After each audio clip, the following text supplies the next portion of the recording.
All states of being are determined by the mind. It is the mind that leads the way. Just as the wheel of the ox cart follows the hoofprint of the animal that draws it, so suffering will surely follow when we speak or act impulsively from an impure mind. All states of being are determined by the mind. It is the mind that leads the way. As surely as our shadow never leaves us, so well-being will follow when we speak or act with a pure mind. When we hold fast to such thoughts as, "They abused me, mistreated me, molested me, and robbed me," we keep hatred alive. If we thoroughly release ourselves from such thoughts as, "They abused me, mistreated me, molested me, robbed me," hatred is vanquished. Never by hatred is hatred conquered, but by readiness to love alone. This is an eternal law. Those who are contentious have forgotten that we all die. For the wise, who reflect on this fact, there are no quarrels. As a stormy wind can uproot a frail tree, so one who holds heedlessly to pleasure, who indulges in food and is indolent, can be uprooted by Mara. As a stormy wind cannot move a mountain of rock, so one who contemplates the reality of the body, who develops faith and energy, is unmoved by Mara.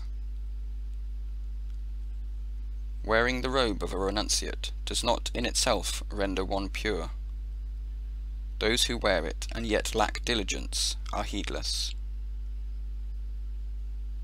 Being possessed of self-restraint, honest and diligent in conduct, such a one is worthy of the renunciate's robe. Mistaking the false for the real, and the real for the false, one suffers a life of falsity. But seeing the false as the false, and the real as the real, one lives in the perfectly real. Like rain leaking through a poorly thatched roof, the unruly passions seep into an untamed heart. As rain cannot penetrate a well-thatched roof, so the passions cannot enter a well-trained heart. When we see clearly our own lack of virtue, we are filled with grief. Here and hereafter we grieve. When we appreciate fully the benefit of our own pure deeds, we are filled with joy. Here and hereafter there is a celebration of joy. Here and hereafter, those who perform evil create their own suffering. Mental preoccupation with the thought, "I have done wrong," possesses their minds, and they fall into chaos. Here and hereafter, those who live lives well abide in happiness. They are filled with a natural appreciation of virtue, and they dwell in delight. Though one may know much about the Dharma, if one does not live accordingly, like a cowherd who covets another's cattle, one experiences none of the benefits of walking the way. Knowing only a little about Dharma, but wholeheartedly according with it, transforming the passions of greed, hatred and illusion, releasing all attachments to here and hereafter, one will indeed experience for oneself the benefits of walking the way. Heedfulness leads to the deathless. Heedlessness leads to death. Those who are heedful are fully alive, while those who are heedless are as if already dead. The wise, being fully alive, rejoice in heedfulness, and abide delighting in this ability. The awakened ones, firm in their resolve, vigorously apply themselves, and know freedom from all limitation, liberation, true security. Those who are energetically committed to the way, who are pure and considerate in effort, composed and virtuous in conduct, steadily increase in radiance. By endeavour, vigilance, restraint and self-control, Let the wise make islands of themselves, which no flood can overwhelm.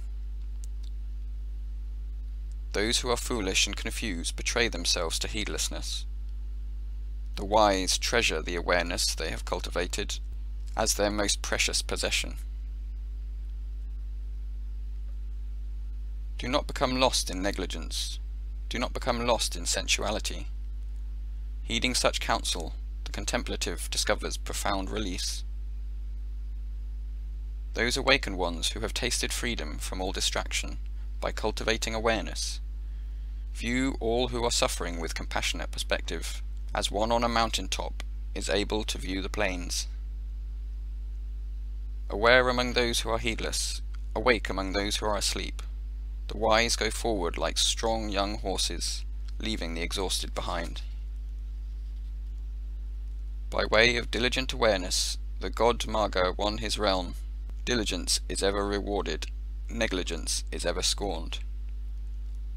The renunciate who delights in vigilance and shuns heedlessness advances like a grass fire, consuming obstructions great and small. The renunciate who delights in vigilance and shuns heedlessness is protected from regression. Such a one approaches liberation. Just as a fletcher shapes an arrow, so the wise develop the mind, so excitable, uncertain, and difficult to control. As a fish which, on being dragged from its home in the water and tossed on dry land, will thrash about, so will the heart tremble when withdrawing from the current of Mara. The active mind is difficult to tame, flighty and wandering wherever it wills. Taming it is essential, leading to the joy of well-being.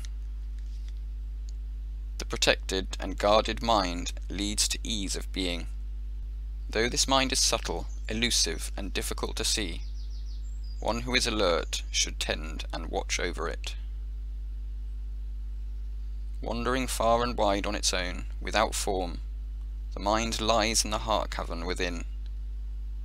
To bring it under control is to be freed from the bonds of ignorance.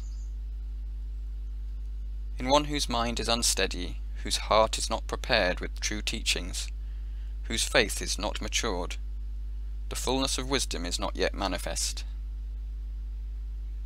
There is no fear if the heart is uncontaminated by the passions, and the mind is free from ill will.